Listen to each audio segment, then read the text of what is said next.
Oi, gente. Oi, gente, nada, não entrou ninguém ainda. Entrou já o primeiro. Oi, Gabriel, boa noite já, né?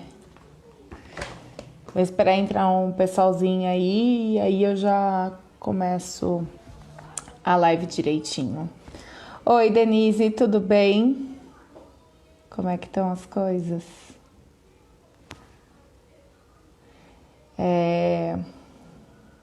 Já vai entrar o Daniel José. Eu vou primeiro me apresentar um pouquinho, falar um pouco por que eu entrei nessa empreitada do Novo. Boa noite, Marcelo. Obrigada, Dê. Boa noite, Fábio.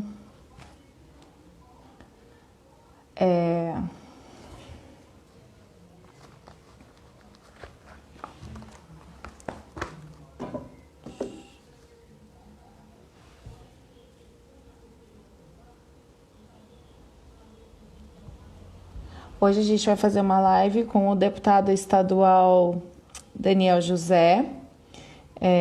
Ele foi eleito na última eleição, foi um dos deputados mais votados, ele foi o sexto mais votado. Então, ele tem uma experiência muito bacana aí, de vida, inclusive.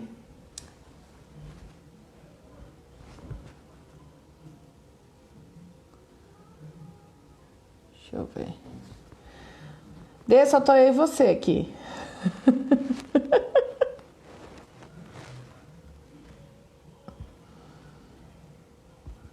Bom, eu vou falar um pouquinho de mim. Meu nome é Aline Pierrobon, eu sou nascida aqui em Guarulhos e em 2018 eu conheci o Partido Novo através das eleições. Vamos fazer nós duas, Dê, isso mesmo.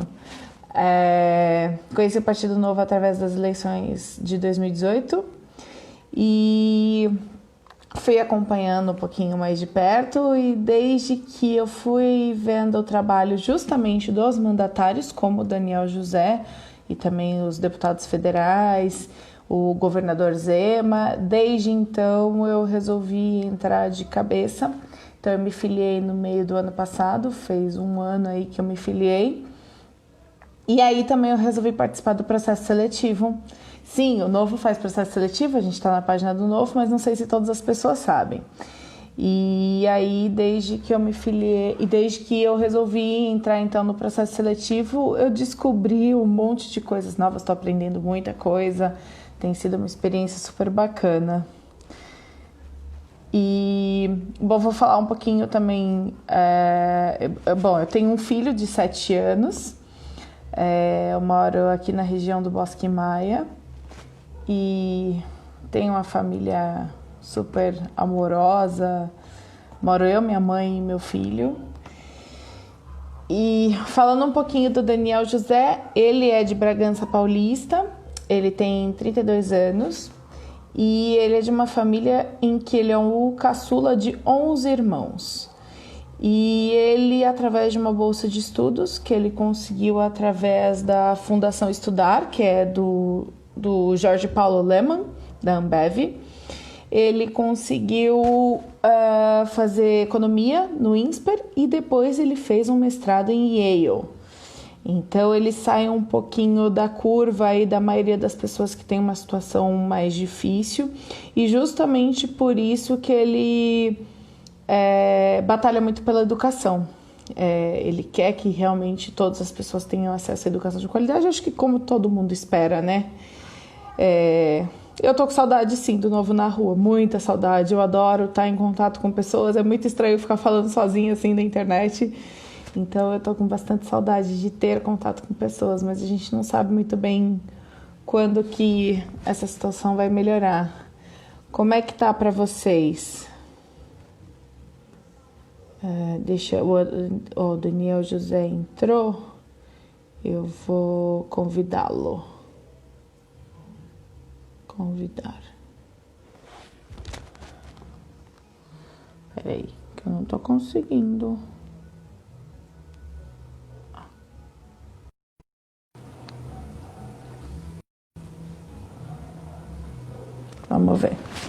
Agora eu já chamei ele. Olá, Olá, e aí, Karine, tudo beleza? bem? Como é Tudo que tá? ótimo. E Tava aí, falando um pessoal? pouquinho de você agora. Ah, que legal, mal atraso aí. E como é que Tava tá? dando uma mini biografia sua, assim, rápida. Ah, bacana. E tá tudo bem aí em Guarulhos? Mais ou menos. Eu tava até hoje conversando, por exemplo, hoje eu fui encontrar um amigo meu e ele teve coronavírus, eu não sabia.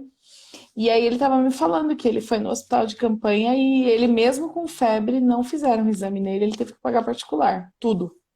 Caramba, complicado, né? Então, parece bonito, mas não é. É complicado. Muito. Mas, E acho que ele falou que foi até em um em São Paulo, no Ipiranga, se não me engano, e também não quiseram fazer o exame. caramba, que estranho isso, né? Pois- Pois é. E o pessoal do Novo aí? Eu vi que tem uma galera do Novo aí assistindo lá. Ah, tem. Tá a Denise, tá a Gabi. Eu não vi se teve mais alguém que entrou. Eu acho que o Pinter entrou. Mas assim, graças a Deus também em relação a essa coisa do coronavírus, acho que as coisas estão começando a melhorar aqui no estado de São Paulo, né? Uhum. É, Precisa. Bom, pois é. eu tava falando um pouquinho de você, então eu tava falando que você vem de uma família de 11 irmãos, né? 11 irmãos não, você é o 11º. É, eu sou mais novo. É, aliás, eu fui visitar meu pai Aham. no final de semana, eu vi que a Gabi escreveu uma coisa aqui, ó. Falou que eu tenho pais muito, muito fofos. E são mesmo. Oh, É, meu pai tem 96 anos, é. minha mãe tem 72. Nossa. E aí eles são um grupo de risco, né? Estão lá em casa, estão devidamente lacrados lá em casa. E, Putz. mas eu fui visitar eles, né? Obviamente da calçada e tal. Ontem foi muito legal.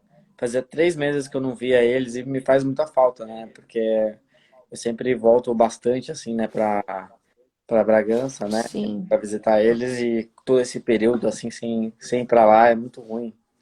Sobretudo por conta também da idade avançada do meu pai, né? Então é importante estar sempre perto, tá? Ele já começa a esquecer as coisas. Então, enfim, mas foi muito bacana. Ai, que gostoso, né? Mas é ruim mesmo. Eu tô sem ver minha avó faz um tempão também, que ela tem 90 para 91 anos aí. E é difícil, viu? É, Essa distância que a gente tem que manter das pessoas que a gente ama, né? sim. É. Bom, eu fala um pouquinho assim do que tem sido o trabalho atualmente para vocês. Vocês têm feito o trabalho mais online mesmo, ou eventualmente vocês fazem alguma sessão pessoalmente? Então, tem sido totalmente virtual, né? A gente não está fazendo a Assembleia Aham, Legislativa, eu estou na Assembleia Legislativa de São Paulo, né? Sou deputado estadual. sim. E ali na Assembleia a gente tem feito só as reuniões virtuais mesmo. A gente provavelmente vai voltar às reuniões presenciais no dia 1º de agosto, mas nesse Aham, sentido, tem sido uma mistura, assim, né? Porque a gente conseguiu votar algumas coisas importantes. Então, por exemplo, a redução do salário dos deputados, que é uma foi maneira de ótimo dar isso. um exemplo, né? E de, Sim. e de mostrar coerência, né? No momento em que a gente vive uma pandemia e, em consequência, uma crise econômica tão grande. Então, é uma maneira da gente, do setor, Uhum. de representantes, líderes do setor público, darem um exemplo. Então isso não É. acontece muitas vezes, né? A gente tem que comemorar quando acontece, né? Então tem esse ponto aí que a Assembleia mandou super bem, né? Os deputados, né, aprovaram, tal. Só um deputado votou contra. Todos os outros votaram a favor, até os Que deputados do pena PT para votaram. ele, né? Pois é, né? Tem cada uma cabeça, né? E aí a gente aprovou isso, mas assim, fora esse projeto que foi importante, né? Eu acho que faltou uma resposta, faltou uma celeridade para a gente voltar a trabalhar o mais próximo do que é o dia a dia, né? Porque a gente ficou várias semanas sem votar projeto, ficou várias semanas sem discutir projetos. Então a coisa deu uma desacelerada assim muito grande na Assembleia, ficou tudo meio que parado. E agora a gente está voltando tudo ao normal. Então, as comissões voltando agora, de maneira virtual mesmo. As votações dos projetos Uhum. voltando agora. Projetos que não são ligados ao coronavírus, né, estão voltando agora. Então, por exemplo, na semana que vem, tem a possibilidade de votar um projeto que, para mim, é o mais importante de todos, assim, desde o começo do mandato. Eu acho que está dando um eco aí, eu não sei se... Pra mim não tá. Eu tô até com fone por causa disso, porque eu já não ia a primeira live com um eco daqueles, aí eu falei, agora é só de fone. Ah, então. Mas o Não, eu não pessoal, sei se eu o não vi, pessoal está eu vi ouvindo. nos comentários o pessoal pedindo, Né? falando se tá com, porque normalmente eles acabam reclamando nos comentários. Se É, tiver ruim aí o som, vocês avisem a gente, tá, pessoal? boa. Então, assim, eu protocolei de todos os projetos que eu protocolei até agora, o mais importante é o do ICMS educacional, ele muda os critérios de Uhum. repasse de ICMS para os municípios, passando a valer desempenho em educação de verdade. Então, aprendizagem de português e matemática, redução do abandono escolar, esse tipo de coisa, passa a ser critérios para definir o quanto que os municípios vão receber de ICMS, né, dado que uma parte dele é repassado para os municípios mesmo, né? Então, ele muda os critérios de repasse e cria incentivos para os prefeitos competirem entre si quem melhora mais de um ano para o outro a educação do Estado. Então, me parece, enfim, que a gente vai conseguir votar na semana que vem esse projeto. Talvez, eu não sei como que vai ser, porque a gente vai votar 6 projetos e a forma de votar em regime virtual é um pouco mais complexa, então demora mais, é mais Já enrolado era mesmo. difícil. Hã? Já era difícil votar, né, Já às era vezes. difícil. É que tem Ó, muitas o pessoal tá votações. falando que tá com um pouquinho de eco. Não chega a ser uma coisa que atrapalha muito, mas eles falaram que tá com pouco. Boa. Então, assim, tem uma coisa que a maior parte dos projetos na Assembleia são votados por um comando genérico. Então, os favoráveis permanecem como estão, aprovado o projeto de lei número tal, tal, tal, de autoria do deputado tal, tal, tal. Só que isso não dá para fazer mais, porque Uhum. nas votações virtuais tem que ser chamada um a um, né? Um votando por vez. Não. Então, 94 deputados. E aí, enfim, alguns têm problema técnico e tal. Então, fica uma coisa mais lenta mesmo. E a gente definiu hoje que vai votar 6 projetos na semana que vem. Eu não sei quanto que a gente vai conseguir fazer desses 6 projetos. Então, possivelmente, o meu projeto vai para uma outra semana ainda, tal. Não sei, mas ele já está bem próximo de ser votado, o que é uma ótima notícia, porque é um daqueles projetos que, para mim, assim, significam muito, porque, para mim, uma noção de resultado do trabalho é o seguinte: o quanto que eu estou conseguindo impactar de verdade nas notas dos alunos no estado de São Paulo, o quanto que eu estou conseguindo fazer com que o meu trabalho se traduza em oportunidade para esses jovens, enfim, de todo o estado de São Paulo. E através desse projeto eu consigo falar que, poxa, eu consegui de fato fazer uma diferença de maneira direta e na prática. Então, é, ele tem um Sim. potencial de influenciar no repasse de 7 bilhões de reais por ano, é muita coisa. E é um baita Ai, projeto, um que projeto coisa bem grande. maravilhosa. Eu estou bem animado com ele. Então, a gente vai, como eu disse, né, a gente está voltando a fazer com que a Assembleia funcione de uma forma mais parecida com o normal e o meu projeto vai ser um dos primeiros a ser votado. Então, tô bem feliz. Que demais. Que demais. É, O pessoal falou para ver se você de repente baixa um pouquinho o seu som para ver se melhora o eco. eu Talvez baixei já. Não sei melhore. se. Então tá. Pessoal, dê o feedback aí pra gente de novo. Bom, eu vou fazer. Eu ia fazer uma pergunta primeiro, mas como você estava falando desse projeto, eu acho que é legal eu falar da valorização dos professores, que era uma das perguntas que eu tinha. A gente tem um problema de valorização, tanto financeira quanto de treinamento, uma série de coisas. E aí eu estava debatendo com um amigo meu uma vez e a gente estava falando que fica complicado você pegar e falar, então vamos aumentar o salário. Uhum. Só que tem um monte de pessoas que não estão capacitadas de acordo. Eu estou falando que eu já vi casos de professoras falando errado, não sabendo fazer conta. Minha tia conta que quando ela estava fazendo pedagogia, ela teve que ensinar conta básica de matemática para as colegas dela de curso. Então, existe uma deficiência que vem vindo do ensino básico que essas pessoas que estão na faculdade vão ensinar essas crianças. Então, Uhum. como que a gente equilibra? Vamos aumentar o salário, beleza, para valorizar o professor, mas como que a gente consegue equilibrar a valorização de uma pessoa melhor capacitada e uma que não está tão bem capacitada ganhando mais? Porque fica difícil, porque é um pouco de vício também, né? Sim. Então, esse ponto aí, até tem um projeto que a Secretaria de Educação propôs e é, que, na verdade, eles não colocaram na Assembleia ainda para votar, né? A gente nem chegou a ver esse projeto, mas é um assunto que a gente já está discutindo há um tempo, né? Que a Secretaria está discutindo há um tempo e que até eu dei uma olhada no projeto quando eles estavam começando a pensar, que é uma remodelação da carreira dos professores. O que acontece? Você aumentar o salário dos professores, né? Claro que hoje o piso salarial dos professores talvez não faça com que a carreira dos professores se torne atrativa a ponto de trazer os melhores profissionais. Isso é notório, né? Exato.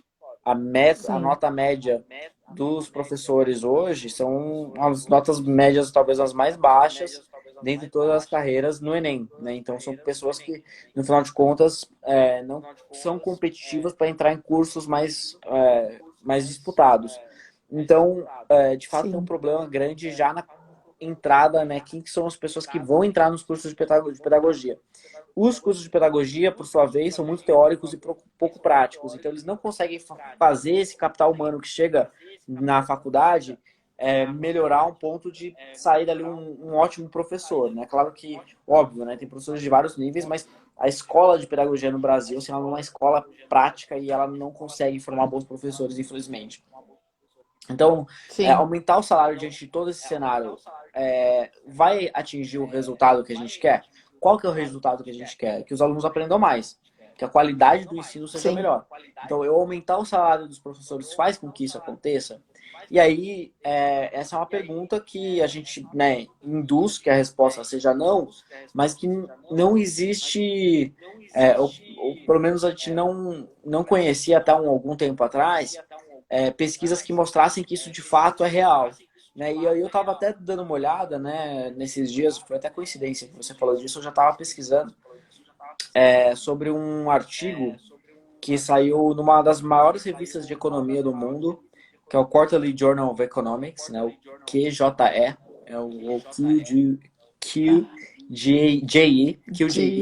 que uma das revistas mais importantes de economia, né? E aí tem um artigo aqui de maio de 2018 que é um teste, né, que eles fizeram na Indonésia.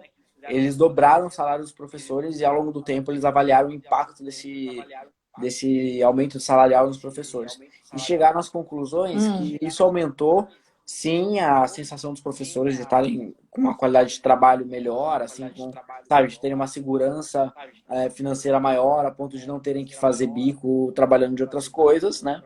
Mas do lado da aprendizagem, isso não trouxe impacto de aprendizagem. Ou seja, você aloca muito mais recursos para a educação, só que não colhe resultados, né? Então, isso Sim. foi mais ou menos o que aconteceu no Brasil também. A gente tem o Fundeb, que é o fundo que financia a educação básica no Brasil, crescendo 150% nos últimos 15 anos, né? Então, cresceu muito, né? Então, acho que isso puxando do ano 2000 a 2015, é o último dado que eu vi. De 2000 a 2015, os recursos da educação básica cresceram 150%, ou seja, mais do que dobraram. Só que o resultado não vem. Que O nível bom. de aprendizagem não aumenta de maneira correspondente ao quanto de Sim. dinheiro se coloca. Ou seja, a gente gasta muito mal. E boa parte desse dinheiro foi justamente para essa questão.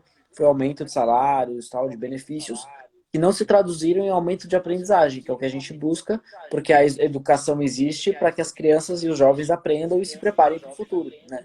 Então, esse é o objetivo que a gente está Sim. tentando cumprir. E ele não é cumprido quando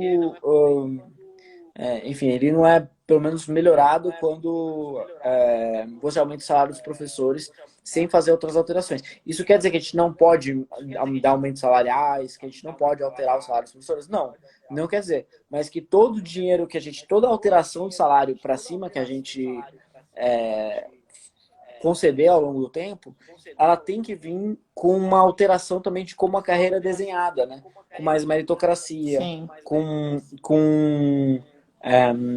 critérios diferentes de evolução de carreira que não sejam tempo, com avaliações mais claras e transparentes do desempenho dos professores, com, enfim, acompanhamento mais próximo da taxa de absenteísmo dos professores. que os professores faltam às aulas também, tal, muitos professores faltam. Então, tudo isso tem que ser levado em consideração, tem que ter, pô, se o professor não foi dar aula por algum motivo, tem que ter algum tipo de desconto, tem que ter algum tipo de, enfim, Sim. de maneira que isso não passe batido, né? Então, isso É tudo tem que ser cobrar considerado. também, né? Não é simplesmente dar, né? Exato, Tem que então, cobrar também. exatamente. Então, assim, é da mesma forma como quando a gente olha, por exemplo, para a rede de professores hoje do estado de São Paulo, tem muitos professores que certamente ganham muito menos do que deveriam e tem outros que ganham mais.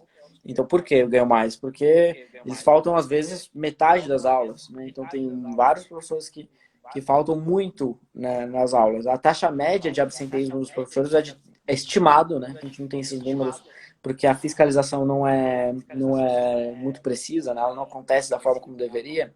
Então, a taxa assim, calculada, projetada de absenteísmo dos professores no estado de São Paulo é qualquer coisa entre 30% e 35%. Ou seja, a cada 10 aulas que um professor dá, 3 aulas não acontecem porque o professor não chegou a tempo para dar aula, né? Muitas vezes ele tem que dar aula em mais de uma escola e por aí vai.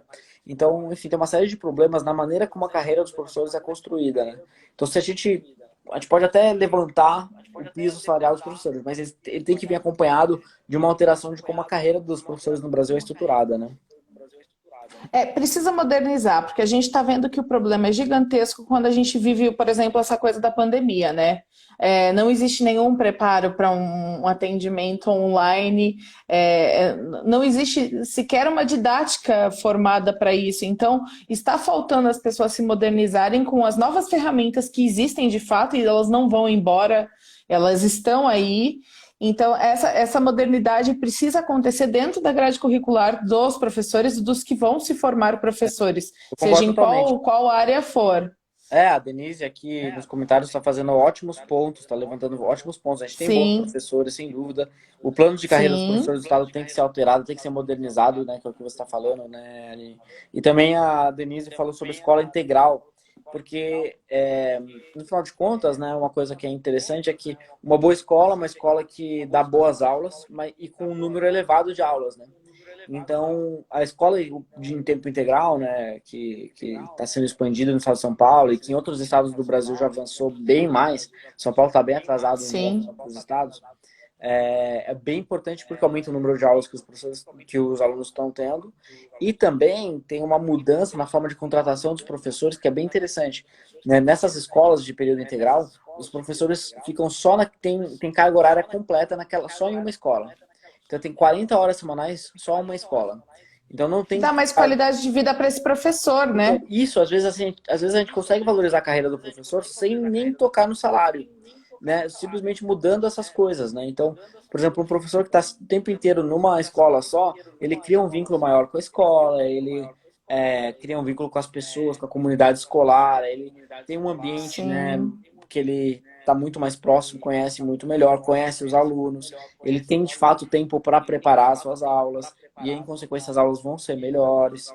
E tem condições de criar um sim, grupo de trabalho, né, com outros professores ali, em que um dá feedback para o outro, se a qualidade das aulas que estão sendo dadas estão sendo boas ou não, e por aí vai. Então, essa é um ponto simples, mas que se ele for feito, e está inclusive na proposta de modernização da carreira dos professores no estado de São Paulo, que vai chegar em algum momento na Assembleia para a gente votar, né, então isso está lá. Então, isso é um dos pontos mais. Parece uma besteira, mas é um dos pontos mais importantes para a gente conseguir, de fato, valorizar, assim, né, de uma maneira melhor, a carreira dos professores.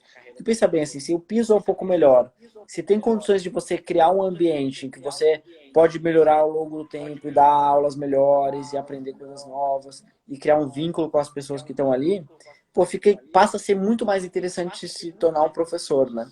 E a partir desse momento a sim. carreira se torna muito mais atrativa, né? Então, isso é É uma. porque você ter amor pelo que faz é que na verdade, te leva a evoluir, né? É Exatamente. você fazer aquilo com amor. Então, se a pessoa se sente bem ali fazendo naquela escola, se sentindo parte daquilo, vendo a diferença que ela está fazendo, porque a carreira de professor é uma carreira que tem tudo a ver com isso. A pessoa está se doando para alguém, Sim. para essa outra pessoa ter um futuro. Então, já é feito com muito amor. Então, é você realmente encurtir isso de uma forma que trazendo mais naturalidade, não forçando a barra, né, como é hoje.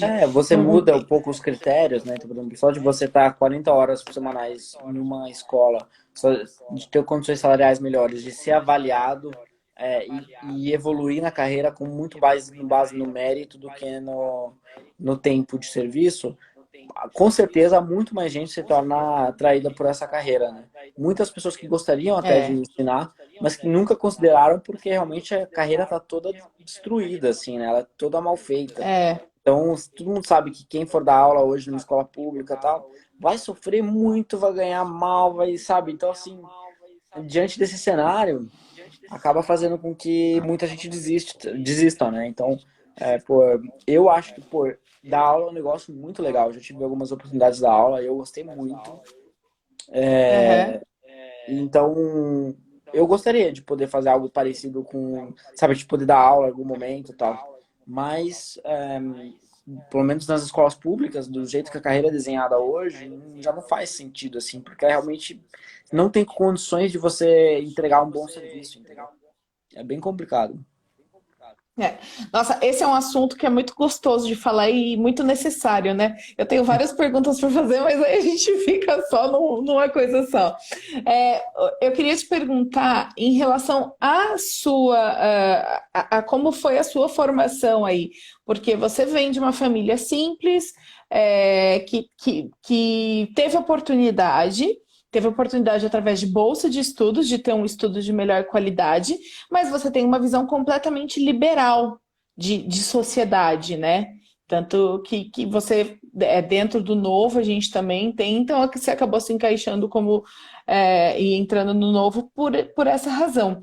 Mas normalmente assim as defesas, teoricamente, né, a gente acaba vendo quem defende os pobres são o pessoal de esquerda e tal.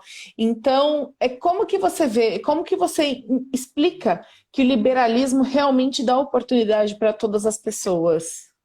Então, né, quando a gente fala de liberalismo na educação, né, e na construção de oportunidades, né, tem um livro que é um clássico do liberalismo, né, que é do Alexis de Tocqueville, que era um pesquisador francês, um jovem francês que foi até os Estados Unidos em 1700 e alguma coisa, ou começo dos 1800, não me lembro exatamente, mas ele foi pesquisar o que estava acontecendo nos Estados Unidos, que eles estavam começando com o sistema que a gente hoje conhece como sistema democrático, né, então, na Europa ainda eram reinos, tal, então regimes totalitários. E aí ele Uhum. começa a anotar vários pontos, tá? Uma das grandes conclusões que ele tem tá na primeira página do livro, né? O que eu acho bem interessante, que é até como ele começa, né? Que para as sociedades livres, né? As sociedades livres elas só se sustentam antes de dar liberdade, né? No que ele chama de igualdade de condições, que é o que a gente traduz agora para um termo mais moderno, assim, como igualdade de oportunidades, né? Então a gente só consegue ser um país livre de fato se as pessoas têm o que escolher, né? Se elas têm a opção de escolha, né? E se elas conseguem Sim, ter pelo menos as condições mínimas de traçar o seu caminho, né? Então a educação é fundamental nisso, né? Então, dado que a igualdade de condições, entre aspas, né, como o Tocqueville fala, ou igualdade de oportunidades é tão importante, né? Eu não vejo outra maneira de atingir isso se não for por uma educação básica de qualidade, né? Porque pode ser desigualdade sempre vai existir, né? Um, uma criança, um jovem que estuda numa escola americana, numa escola britânica em São Paulo, em que o pai gasta 11, 13 mil reais por mês de mensalidade, ele vai ter uma educação de fato muito superior a alguém sim. que estuda numa escola pública. Agora, esse jovem que estuda numa escola pública, ele não aprender nem sequer metade do que é esperado em matemática e português na hora da formatura dele é algo inadmissível, né?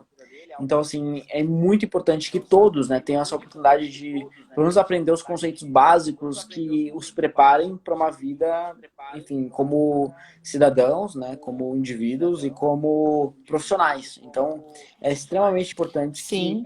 eles tenham essa oportunidade de se desenvolver dessa forma. Obviamente, não vão ter um monte de coisa que a escola chique lá tem, mas que tenha pelo menos aquilo, o básico necessário para Não, se mas ter o desenvolver básico dá oportunidades, então, e é isso no final de contas. né? Você ter o básico dá. E aí, nós, como liderais, É, defendemos que, no final de contas, o que aconteça seja que essas crianças jovens tenham essas oportunidades. Se vai ser o Estado que vai executar o serviço da educação ou não, tanto faz, né? Se vai ser o Estado que uhum, vai, sabe, operacionalizar a escola ou não, tanto faz. O mais importante é que esse objetivo, né, de todas as crianças e jovens terem esse preparo mínimo, né, para o futuro, que hoje em dia já está muito além de matemática e português, né? É, apesar de que nem isso as escolas públicas conseguem ensinar bem, né, as crianças e os jovens, né? não. Então, se pelo menos tivessem essas condições básicas, aí sim, mesmo tendo estudado em escola pública, essas pessoas vão ter condições de competir com pessoas que vêm de qualquer outra condição, né? Eu me dei Sim. conta da importância da educação básica quando estava fazendo mestrado nos Estados Unidos lá, e eu me dei conta que eu estava na sala de aula e que meu colega de turma era neto de um ex-presidente dos Estados Unidos. Pô, ele estudou nas melhores escolas sempre, sabe? Já vem de uma família com muitos, muitos privilégios, né? Então, é, enfim, não precisa nem falar, né? O avô dele era o John Kennedy e tal, então assim, e eu vejo ali, eu tô numa sala de aula com ele, em condições de competir com ele, vindo de uma origem, de uma base completamente diferente. E, obviamente, em termos Sim. de recursos, muito pior. Mas por conta de esforço, por conta também enfim, da ajuda de muita gente e tal, eu consegui estar ali na mesma sala de aula com ele, entendeu? Então, é, esses caminhos hoje são muito raros, eles deveriam ser muito mais comuns, né? Então é isso que a gente está, né, nós como liberais, né, devemos lutar para que a educação consiga entregar isso e não necessariamente é, o Estado tem que executar o trabalho na ponta ou não, né? Ele pode ser muito mais um supervisor, Sim. um orientador dos trabalhos, com uma visão muito mais assim estratégica ou muito mais assim de orientação do que Fisca... de fato execução das escolas e tal. Por isso que a gente é tão favorável ao modelo de charter school, que é um modelo bastante escalável, em que organizações sociais, Já em que teve as gente empresas perguntando sobre possam isso aí. gerir. Explica um pouquinho para quem não conhece a diferença, por exemplo, do Charter School e do voucher, porque já teve gente perguntando aí. Então, o modelo de charter school é aquilo que a gente conseguiria talvez aplicar no Brasil com mais escala, nesse no modelo que a gente tem, né, de educação, né? Por quê? Basicamente é você pegar uma organização social, uma ONG, uma fundação, ou até mesmo uma empresa, em vários lugares também, funciona como uma empresa, e colocar elas para gerirem as escolas e cuidarem de todos os recursos Uhum. das escolas, de infraestrutura até recursos humanos, tudo, tudo, tudo, tudo, tudo. Então, porque é, seria realmente a escola que faria a gestão do seu próprio recurso e essas organizações teriam independência para escolher qual método pedagógico elas preferirem para, enfim, fazerem o trabalho delas da melhor forma possível e continuarem com esse contrato com o Estado, né? É, desde que elas cumpram as metas delas de melhorarem as notas dos alunos, de reduzir o abandono escolar e por aí vai. Então, é como se fossem cláusulas de desempenho. Então, como uma condição para que elas continuem trabalhando naquela escola. Isso pode fazer com que, na verdade, isso acontece em vários lugares do mundo, né? A gente tem exemplos bem-sucedidos em vários lugares, mais de 50 países usam esse modelo. Então, a gente realmente vê isso aqui como se fosse uma novidade, mas em vários outros países já existe há muito tempo. Então, enfim, mas qual que é a grande sacada? Por exemplo, coronavírus. Quantos alunos da rede pública não estão conseguindo estudar quase nada por conta disso? Nada. Muitos e muitos e muitos.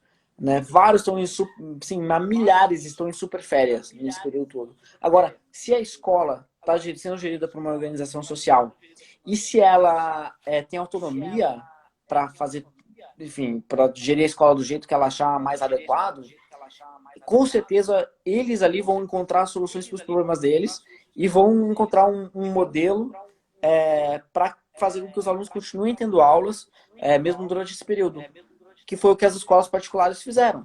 Né? Então, você vê Sim, se tem algum momento que você vê a diferença de qualidade de serviço prestado entre público e privado, é com certeza esse momento da quarentena, porque a diferença é sim. gigantesca. Alunos do setor privado têm aula, alunos do setor público não têm aula. Então, isso até nas universidades. Então, assim, é muito impressionante, né?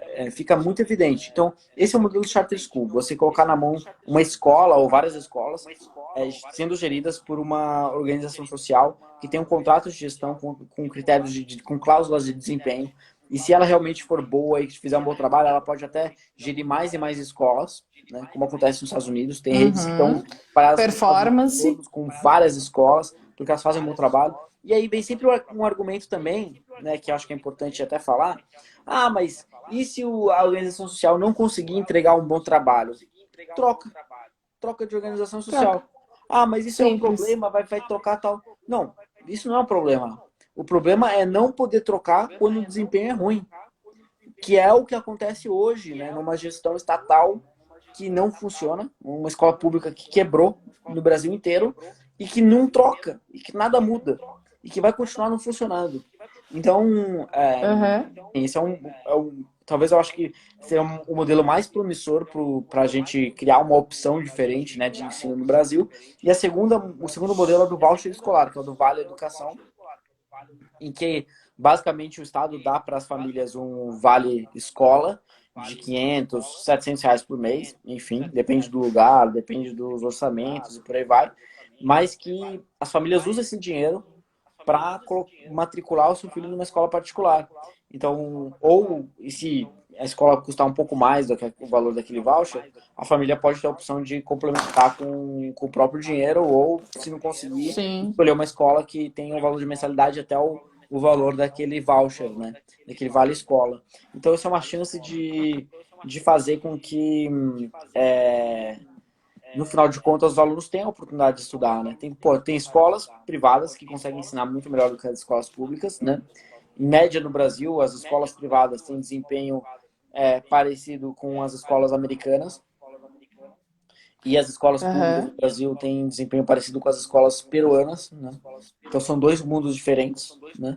Então, você abrir essa oportunidade para que os pais tenham mais opções de escolher onde o filho deles vai poder estudar. Porque, por exemplo, todos os meus amigos que estão tendo filhos ou que já tiveram filhos já começam a pesquisar qual escola o filho vai estudar, tal, e eles escolhem, porque eles têm renda suficiente para poder pagar uma escola particular. Agora, a maior parte dos brasileiros não tem isso.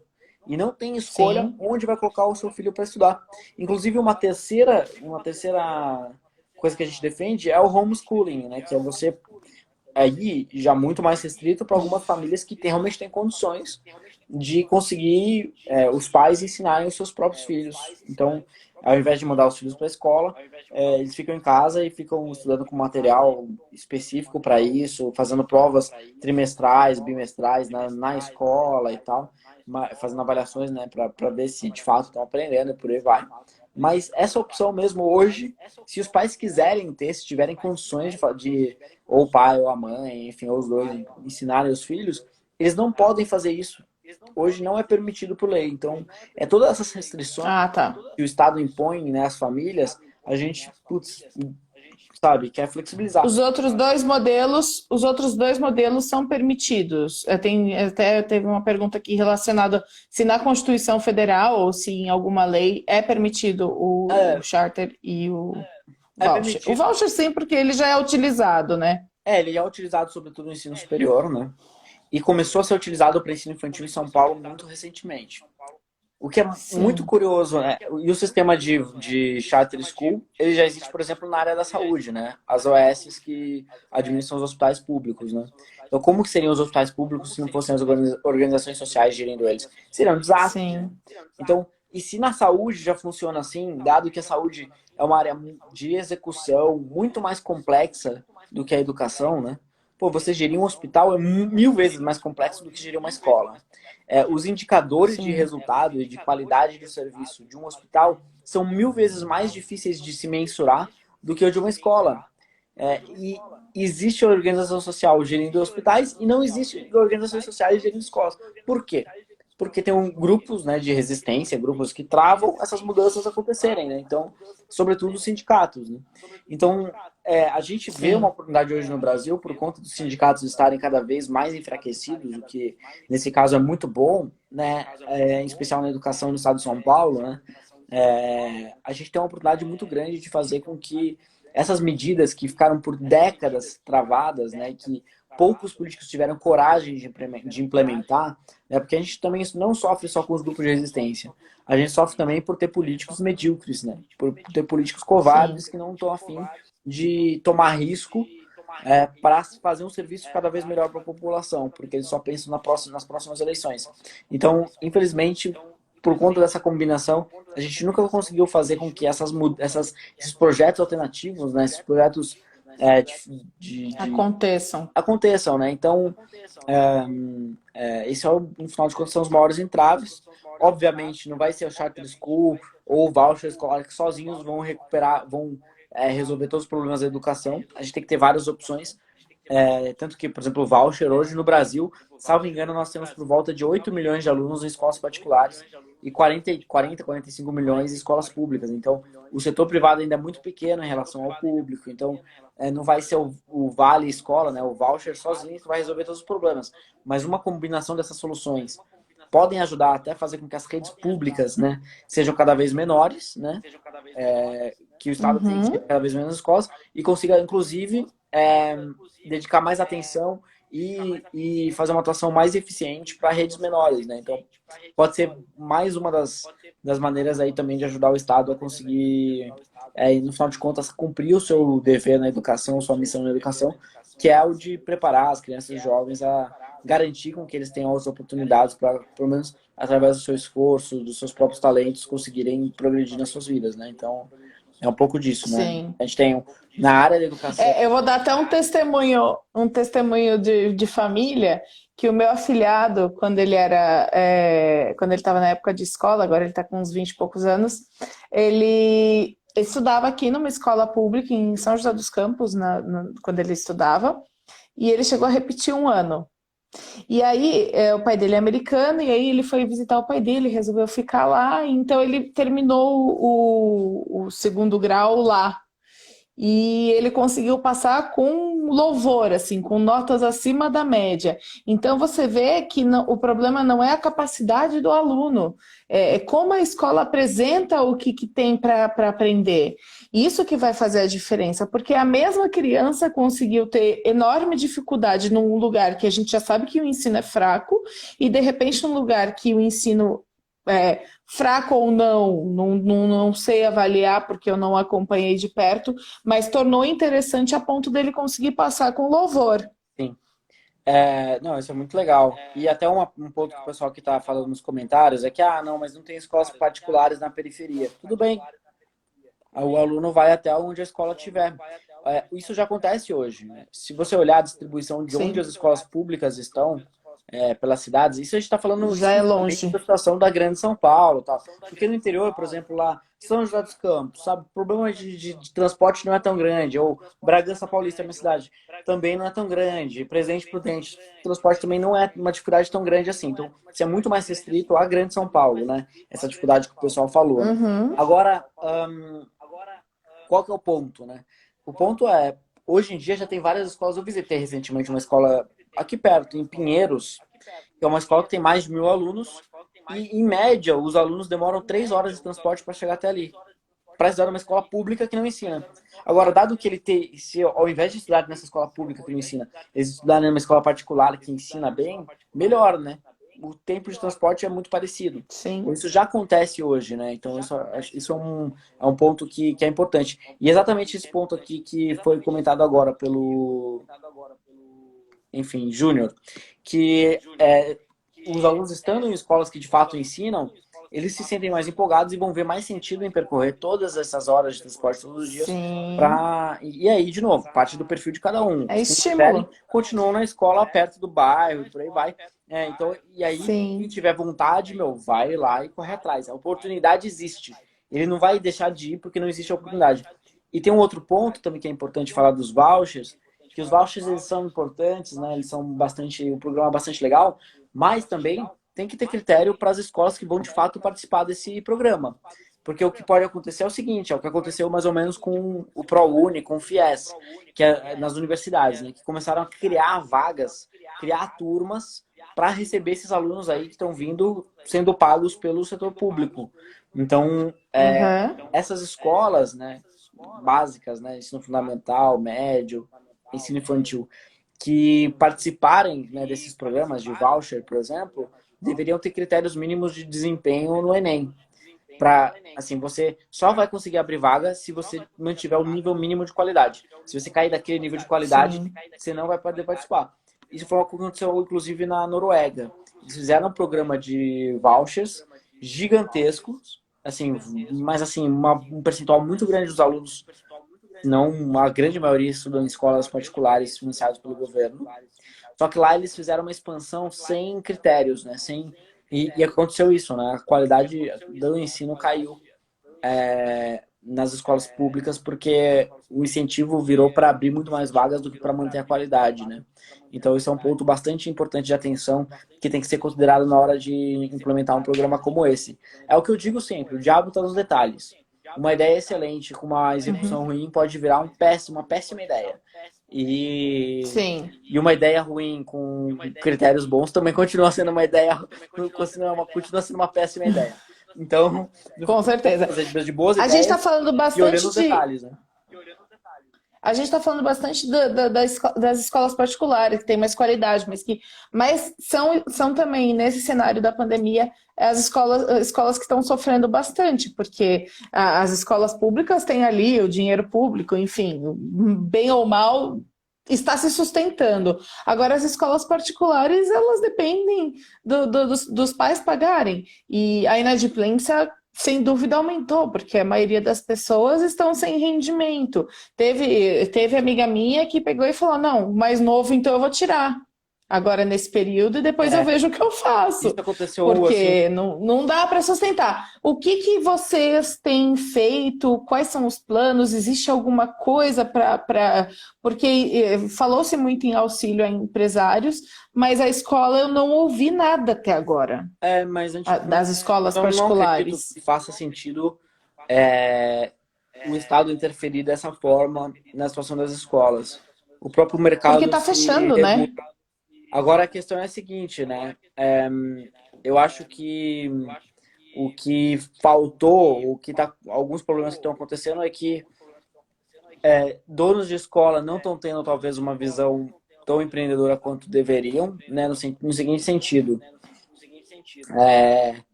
eles talvez não tenham aberto para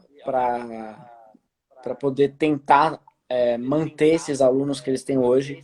Então, por exemplo, criar descontos no Sim. presente para que garanta a vaga desses alunos no Eu, futuro. eu sou Porque um caso desse. tem um percentual muito Eu estou grande tentando de. renegociar e não renegociam, não. Não existe uma flexibilidade. Eu Então, estou vendo essa exatamente. dificuldade. Tem casos e casos, e é o seguinte, né? Muitos pais fazendo isso, sobretudo para o ensino infantil, né? As escolas de ensino infantil são as que estão mais sofrendo, porque de fato não tem como fazer ensino à distância, enfim, tem uma série de dificuldades. Então, hoje a legislação, nesse momento de pandemia, ela permite interrupção de contratos, né? E ela permite renegociação de contratos. Então, as escolas já deveriam usar isso para diminuir a sua base de custos. Ao mesmo tempo, ela deveria criar promoções, enfim, estratégias para reter esses alunos, negociando, né, a mensalidade hoje, porque de fato o valor que eles agregam para os filhos deles é muito baixo, uma vez que criança não consegue fazer bebê, não consegue. Então, tem que Travou. criar alguma maneira, né, de reter esses alunos dando descontos no momento atual e reduzindo a base de despesas para, através desses descontos, garantir a matrícula desses alunos no futuro. Porque o que vai acontecer é que um percentual grande da base de escolas infantis estão quebrando, né? E a oferta de Uhum. vagas no ensino infantil privado no ano que vem vai ser bem menor, né? Porque várias escolas quebraram. E aí a mensalidade vai subir e todo mundo vai pagar a conta, né? E vários vão ficar sem vaga. É, Então, isso é uma coisa que tem é. que ser, de fato, bem pensada por parte dos empreendedores. E também os pais também têm que ter um pouco dessa, poxa, quanto que vale eu garantir a vaga da matrícula do meu filho no ano que vem? Porque talvez não tenha, porque aquela outra escola quebrou e aí o que vai acontecer e tal. Então, também os pais falam, poxa, eu não vou pedir eu não vou pedir desconto porque a minha renda não caiu, mas eu sei que a família tal tá sofrendo muito mais dificuldades porque o fulano de tal que tá ali também quebrou, então perdeu toda a sua receita, a sua renda familiar. Então, é importante que, ao invés de eu buscar um desconto aqui, que aquela família ali consiga mais desconto. Então, falta também um pouco dessa Maleabilidade, né? e de também buscar se ajudar, entender a realidade de cada um e o É, olhar empreendedor também, né? empatia, né? Eu acho que tá Agora, faltando empatia mesmo, porque é o momento que tá todo mundo vivendo esse problema. E eu vou falar, eu hoje, eu tenho um filho de 7 anos, que então tá no segundo ano, e eu voltei a trabalhar até semana passada, assim, na rua, mas eu fiquei aqui, então assim, por mais, ele tá tendo aula das 9h15 ao meio-dia. Já é um horário super mega reduzido. Tem que ficar acompanhando, porque não pode ligar a câmera, porque senão cai a conexão. Então a professora não vê o que os alunos estão fazendo. Então realmente não tem qualidade no que está se oferecendo. E aí você vê que não existe flexibilização quando você tenta conversar. E eu não estou falando só de mim, eu estou falando de vários pais que eu converso e que estão tendo esse mesmo tipo de problema. Por outro lado, eu já conversei também com outras pessoas que trabalham em escola, que são donos de escola, e que também talvez falta isso, essa visão empreendedora de tipo, como que eu vou flexibilizar? O que que eu vou trazer de diferencial para a pessoa entender? E às vezes, por mais que fale, eu estou mantendo a escola. Não, você não está mantendo a escola, porque você não está tendo o mesmo gasto de energia, o mesmo gasto de água, o mesmo gasto de funcionário. Talvez você precise, mas alguma coisa dá para você reduzir, porque você não tem toda aquela estrutura. você consegue também Então, pense um a pouco, base porque de aí você consegue custo. repassar para os pais. Você consegue diminuir a base de custos, diminuindo a carga horária. Claro, Então tem uma série de coisas que dá para sim, fazer. É óbvio que não é fácil, né? Não é fácil para ninguém, né? É um momento super difícil. Então, não. só sabe assim, a dificuldade de empreender quem de fato empreende, né? Então tem esse ponto que é bem importante, né? Mas É, chegou na Assembleia há uns tempos atrás aí um deputado que protocolou o projeto que fazia a proposta de que todas as escolas particulares diminuíssem em 30% a mensalidade, o que é uma daquelas intervenções absurdas, né, do Estado no setor privado, né? Então, obviamente é um projeto muito ruim. O deputado só protocolou porque ele sabia que ia dar notícia, né? De fato, muita gente ficou aham. preocupada, começou a ligar pra gente e falar, não, isso aí não pode virar lei, porque junta, né, um projeto mal intencionado, né? Com um jornalismo que não sabe muito bem como o legislativo funciona, e aí vira uma bomba. Porque saem várias notícias, a Assembleia aprova que as escolas reduzam 30% dos salários. Não é que a Assembleia aprovou, o projeto foi protocolado. Tipo, nem sequer passou pelas comissões, entendeu? Então, já estão falando que aprovou? Como assim, né? Que absurdo, né? Então, assim, vira e mexe acontece uma dessas, assim, nesses últimos tempos, esse foi um dos projetos, assim, ligado a esse tema, que foram mais discutidos, mas, obviamente, nunca vai ser votado um projeto como esse, é uma ideia muito ruim. Eu quero aproveitar. Ai, meu Deus, está acabando o tempo, a gente precisava de mais uma hora. É, Bom, eu vou fazer duas perguntas, aproveitando que você está falando aí de um projeto ruim. O tema era o que Guarulhos ganha tendo o novo aqui. A gente está mostrando o trabalho de um mandatário, então eu espero que vocês entendam, dentro do trabalho que ele vem executando, o que Guarulhos pode ganhar. Porque além de tudo isso que ele está falando do trabalho dele, ainda tem redução de número de assessores, não tem privilégio, tem uma série de coisas que todos os mandatários que são eleitos pelo novo obrigatoriamente fazem. Mas eu vou Isso perguntar, acho que é até um isso pouco assim, importante, Aline, porque é um dos pontos principais, assim, que diferenciam o novo do resto da política, assim, ou pelo menos sim. 99% dos políticos, né? Porque a gente tem uma série de princípios e valores no novo que a gente busca não só falar sobre eles, mas colocar em prática, né? E um dos pontos, Eu por ia te exemplo, que perguntar justamente isso dos princípios e valores. Guarulhos é muito o legislativo de Guarulhos é muito viciado em coisa errada, em não fiscalizar. Então, assim, dentro dos princípios e valores do novo, Como que a gente, como que você hoje, né, que você está também num espaço que tem também os seus vícios e não deve ser pouco, como que você vê que em Guarulhos essa mudança pode acontecer? O que que acontece na sua realidade hoje que traz isso também, o que É, pode trazer isso para em Guarulhos? primeiro lugar, eu acho que as lideranças políticas em boa parte do Brasil, né, são lideranças políticas falsas. Por quê?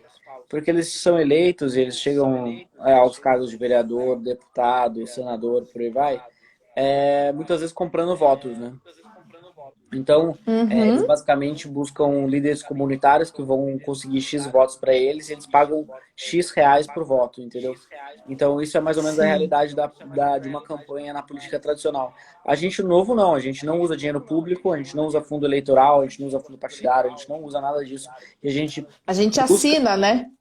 e a gente busca, de fato, defender as nossas ideias e chegar até as pessoas, sabe, de uma forma honesta, assim, sabe, de uma forma genuína, que a gente, né, com as ideias que a gente quer levar para frente, por aí vai. Então, essa é uma primeira diferença, né?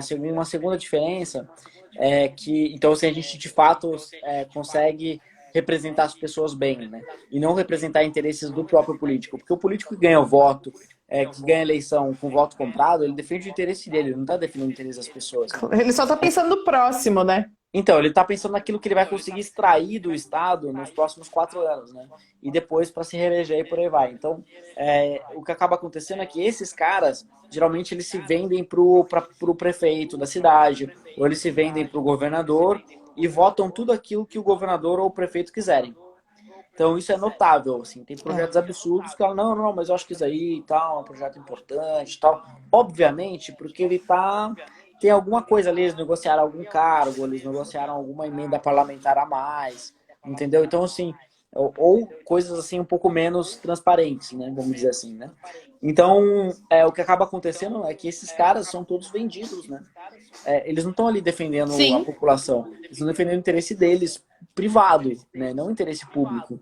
Então, o que acontece, né, é que são pouquíssimas pessoas que estão ali de fato defendendo o interesse da maior parte da população, que é aquela multidão de pessoas que não tem representantes de fato, né? Porque até tem alguns que conseguem se eleger por grupos de pressão, por exemplo, sindicatos, ou o Sim. cara que vai representar os policiais militares. Então é sempre representação de classe, que daí cria aquele clientelismo, né, que a gente está acostumado a ver no Brasil desde 1900 e bolinha, né? Então, o que acaba Eu não acontecendo é sei que, se vai cair, Daniel. Eu não sei se vai cair. então, ele Se cair, a geralmente gente mostra pode um voltar a mais um 32 pouquinho? minutos. Hã? Não, é porque já está perto de 1 hora. Ah, tá bom. Ainda não Então, sei só se para vai terminar bem cair. rapidinho, é isso, assim, no final de contas, a gente tenta fazer um mandato de maneira econômica, né? Então, as nossas equipes são enxutas, a gente não tem carro oficial, nada disso, mas a gente busca, de fato, defender essa maioria da população que não é ligada a nenhum grupo de pressão, entendeu? Que é a grande Sim. população, né? Então, isso é muito do diferencial que a gente tem como trabalho no legislativo em relação aos deputados ou, enfim, parlamentares de partidos tradicionais, né? Sim, a minha aproximação do novo foi justamente assim. Eu conheci durante as eleições, principalmente, eu tinha ouvido falar, mas nas eleições de 2018 que eu fui conhecer mais de perto. E aí eu passei a seguir todos vocês. Quando vocês foram eleitos, eu passei a seguir todos os mandatários eleitos. E aí, no ano de 2019, eu comecei a acompanhar o trabalho de todos vocês, e aí eu fui vendo que estava fazendo barulho, estava fazendo diferença, tinham projetos interessantes, e aí eu fui numa reunião e foi aí que eu fui me filiar. Então, faz todo sentido tudo isso que você está falando, porque quem acompanha o trabalho dos mandatários do Novo, sejam, a gente tem uma pessoa do executivo, que é o Zema, né? Ou vocês que estão no legislativo. E uma coisa importante que eu acho que é interessante as pessoas entenderem é o quanto você votar com atenção no legislativo é importante, porque as pessoas não dão a devida atenção. E são as pessoas que fazem a lei, são as pessoas que fiscalizam, e todo mundo só fica preocupado em votar quem você vai votar para prefeito, quem você vai votar para governador. Não, se preocupe em quem você vai votar para vereador. Comece pelo vereador. Aí a gente tem as eleições municipais, então comece pelo vereador, porque é quem vai fazer a diferença na sua vida, na construção da sua cidade, é o vereador. E se você vota no vereador que depois vai se vender para o prefeito, para votar o que o prefeito quiser, você perdeu um representante, né? Você vota num cara que não vai te representar, né? E vai representar ele mesmo. Sim. Então isso, infelizmente, é a regra, não é a exceção, né? E a gente no É Novo isso tá aí. tentando mudar isso, né? E conseguir. Bom, eu acho que apareceu uma faixinha azul aqui, eu não sei se está avisando que está acabando, porque não falando, não está escrito nada. Mas eu quero agradecer